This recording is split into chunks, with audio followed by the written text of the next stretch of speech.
ಸಾಗರದ ಹೊಸ ಮಿನಿ ವಿಧಾನಸೌಧದ ಮುಂಭಾಗದಲ್ಲಿ ವಿವಿಧ ಬೇಡಿಕೆಗಳನ್ನು ಈಡೇರಿಸುವಂತೆ ಒತ್ತಾಯಿಸಿ ರೈತರು ಅಹೋರಾತ್ರಿ ಧರಣಿ ನಡೆಸಿದರು. ಸಾಗರ ಕ್ಷೇತ್ರದ ಶಾಸಕರಾದ ಗೋಪಾಲಕೃಷ್ಣ ಬೇಳೂರು ಹಾಗೂ ಜಿಲ್ಲಾ ಉಸ್ತುವಾರಿ ಸಚಿವರಾದ ಮಧು ಬಂಗಾರಪ್ಪ ಅವರ ವಿರುದ್ಧ ಆಕ್ರೋಶ ವ್ಯಕ್ತಪಡಿಸಿ ಘೋಷಣೆ ಕೂಗುತ್ತಿದ್ದರು. ಅನುಮತಿ ಇಲ್ಲದೆ ಪ್ರತಿಭಟನೆ ನಡೆಸಿದ ಕಾರಣಕ್ಕೆ 11ಕ್ಕೂ ಹೆಚ್ಚು ರೈತರನ್ನ ಪೊಲೀಸರು ವಶಕ್ಕೆ ಪಡೆದಿದ್ದಾರೆ.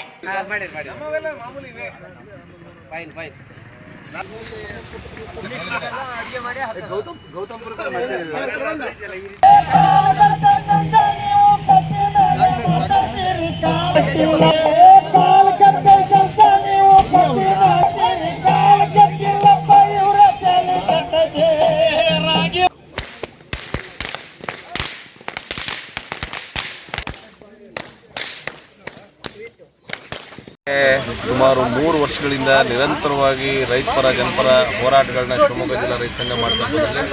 ಅದೇ ಸಂದರ್ಭದಲ್ಲಿ ಪಾದಯಾತ್ರೆಗಳಿರ್ಬೋದು, ಸತ್ಯಾಗ್ರಹಗಳಿರ್ಬೋದು, ಉಪವಾಸ ಸತ್ಯಾಗ್ರಹಗಳಿರ್ಬೋದು, ಮನವಿ ಕೊಡೋದ್ರ ಮುಖಾಂತರ ಹಲವಾರು ಬಾರಿ ಪರಿಪರಿಯಾಗಿ ಬೇಡ್ಕೊಂಡಿದ್ದೀವಿ ಜಿಲ್ಲಾಡಳಿತ ಮತ್ತು ನಮ್ಮ ಪ್ರಜಾಪ್ರತಿನಿಧಿಗಳಿಗೆ.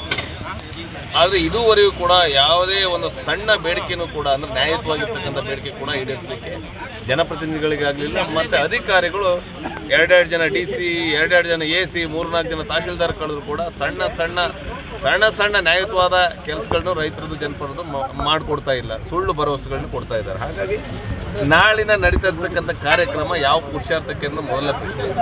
ಯಾವುದೋ ಚುನಾವಣೆ ಸಂದರ್ಭದಲ್ಲಿ ಈ ರೀತಿಯ ಕಾರ್ಯಕ್ರಮಗಳು ಮಾಡೋದು, ಬುದ್ಧಿ ಪೂಜೆ ಮಾಡೋದು, ಉದ್ಘಾಟನೆಗಳು ಮಾಡೋದು, ಆದರೆ ಜನರ ಸಮಸ್ಯೆಗೆ ಯಾಕೆ ನೀವು ಬರ್ತಾ ಇಲ್ಲ ಅನ್ನೋದು ನಮ್ಮ 2ನೇ ಪ್ರಶ್ನೆ. ನಾಳೆ ನಡೆಯೋ ಕಾರ್ಯಕ್ರಮದಲ್ಲಿ ಮಂತ್ರಿಗಳು ಬರ್ತಾರೆ. ಅವ್ರ ಕ್ಷೇತ್ರದ ತಾಳಗುಪ್ಪ ರೈತರ ಸಮಸ್ಯೆ ಸುಮಾರು ಇದೆ. ಅವರು ಚುನಾವಣಾ ಪೂರ್ವದಲ್ಲಿ ಏನು ಭರವಸೆ ಕೊಟ್ಟಿದ್ರು, ಆ ನಂತರದಲ್ಲಿ ಆಯ್ಕೆ ಆದರೂ ಮಂತ್ರಿ ಆದರೂ ಕೂಡ ಕನಿಷ್ಠ ಸೌಜನ್ಯಕ್ಕೂ ಕೂಡ ಅವ್ರಿಗೆ ಏನಾಯಿತು ಅನ್ನೋ ವಿಚಾರವನ್ನು ತಗೊಂಡಿದ್ದಾರೆ. ಹಾಗಾಗಿ ಅವರಿಗೂ ಮನವಿ ಮಾಡ್ತೇವೆ, ಒತ್ತಾಯವನ್ನು ಮಾಡ್ತೇವೆ ನಾಳೆ. ಹಾಗೆ ಕಂದಾಯ ಮಂತ್ರಿ ಇದೆ, ಈ ರೈತರಿಗೆ ಸಂಬಂಧಪಟ್ಟಂಥ ಏನು ಕಡತಗಳನ್ನ ಕದ್ದು ದೊಡ್ಡವರಿಗೆ ಮಾರಾಟ ಮಾಡಿ ಇವ್ರ ಹಕ್ಕನ್ನು ಕಸ್ಕೊಂಡು ಇವರಿಗೆ ಅಲ್ಲಿ ಭೂಮಿ ಇಲ್ಲ, ಕಡತ ಇಲ್ಲ, ನಾಪತ್ತೆ ಆಗಿದೆ ಅಂತೇಳಿ ಹಿಂಬರ ಕೊಟ್ಬಿಟ್ಟು ಇವ್ರ ಭೂಮಿಲಿ ಇನ್ಯಾರೋ ನಮ್ಮದು ಅಂತೇಳಿ ನಕಲಿ ದಾಖಲೆ ಸೃಷ್ಟಿ ಮಾಡಿಕೊಂಡು ಒಂದು ಜಾಲ ಇದೆ. ಸೂಕ್ತ ತನಿಖೆ ಆಗಬೇಕು, ದೊಡ್ಡ ಮಟ್ಟದ ತನಿಖೆಗೆ ಆದೇಶ ಮಾಡಬೇಕು ಅಂತೇಳಿ ಕಂದಾಯ ಇಲಾಖೆಗೆ ಮಂತ್ರಿಯವರಿಗೂ ಕೂಡ ನಾವು ಮನವಿಯನ್ನು ಮತ್ತು ಒತ್ತಾಯವನ್ನು ಕೂಡ ಮಾಡ್ತೇವೆ.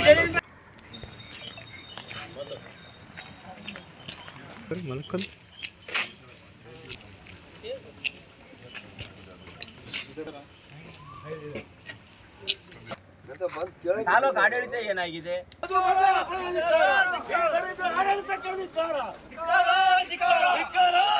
ಈಗ ಅರೆಸ್ಟ್ ಬೆಳಗ್ಗೆ ಜಾವಾಗ ಮಾಡ್ತೀರಿ ಅಂತ ಹೇಳಿದ್ರೆ ರೈತರೇನು ಇಲ್ಲ ಧರಣಿ ಮಾಡ್ಯಾರ. ಧಿಕ್ಕಾರ ಗೋಪಾಲಕೃಷ್ಣ ಬೇಳೂರಿಗೆ, ಗೋಪಾಲಕೃಷ್ಣ ಬೇಳೂರಿಗೆ, ಮಧು ಬಂಗಾರಪ್ಪರಿಗೆ.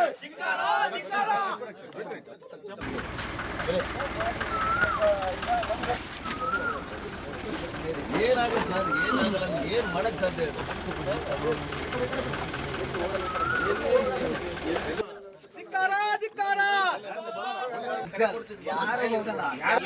ಎಷ್ಟೋ ಕಳ್ಕೊಂಡಿವ ರೈತರು ಸಾವಿರಾರು ದಿವಸ ಸಮಯ ಮೇಲೆ ಒಂದು ಗ್ರಾಮ ಪಂಚಾಯತ್ಗೆ ಬರೋ ಯೋಗ್ಯತೆ ಇಲ್ಲ ಅಂದ್ರೆ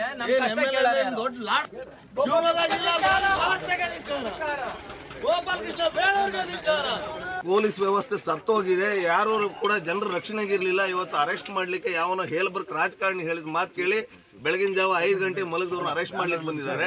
ಸುಮಾರು 2-3 ವರ್ಷದಿಂದ ಜನರು ಕಷ್ಟ ಕೇಳಲಿಕ್ಕಿರಲಿಲ್ಲ. ಈ ಮಧು ಬಂಗಾರಪ್ಪ, ಈ ಗೋಪಾಲಕೃಷ್ಣ ರಾಜಕಾರಣ ಮಾಡಲಿಕ್ಕೆ ಅನ್ಫಿಟ್. ಇವರು ಯಾವುದೇ ರೀತಿಯ ಜನರು ಸೇವೆ ಮಾಡೋಕ್ಕಿಲ್ಲ. ಯಾವುದೋ ಒಂದು ಜಾತ್ರೆ ತಗೊಂಡು MP ಚುನಾವಣೆಗೆ ಓಡಾಡ್ಲಿಕ್ಕೆ ಬರ್ತಾರೆ. ಇನ್ನು ಯಾವುದೇ ಸರಿಯಾದ ಸೌಲಭ್ಯ ಇಲ್ಲ. ಈಗಾಗಲೇ ಈ ಕಟ್ಟಡ ಉದ್ಘಾಟನೆ ಮಾಡೋ ನಾಟಕ ಆಡ್ಲಿಕ್ಕೆ ಬರ್ತಾ ಇದ್ದಾರೆ. ಗೋಪಾಲಕೃಷ್ಣ ಬೇಳೂರು ರಾಜಕಾರಣ ಮಾಡಿದ್ಬಿಟ್ಟು ಯಾವುದಾದ್ರೂ ಬೇರೆ ವ್ಯವಹಾರ ಮಾಡ್ಲಿಕ್ಕೆ ಹೇಳ್ರಿ ಅವರಿಗೆ.